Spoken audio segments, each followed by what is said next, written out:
Sasa fungu la 32, basi sasa nawaweka katika mikono ya Mungu na kwa neno la neema yake ambalo laweza kuwajenga na kuwapa urithi pamoja nao wote waliotakaswa.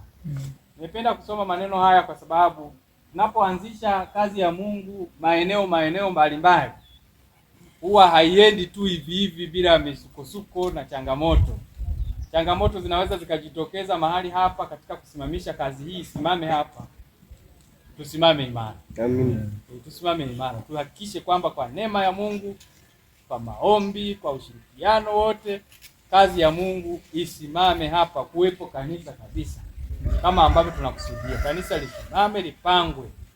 Na wakati itakavyowezekana kwa upesi, ni lini tutalipanga, tutaangalia kulingana na mwelekeo.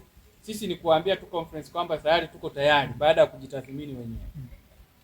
Kwa hivyo tushirikiane na tuendelee kufanya hivyo, na kama ambavyo nimesoma hili andiko, tujitunze nafsi zetu na hili kundi ambalo Mungu ametupatia. Alafu mtaendelea mhadhiri, tutafuatia na maelekezo yatatolewa namna hii. Barikiwe sana.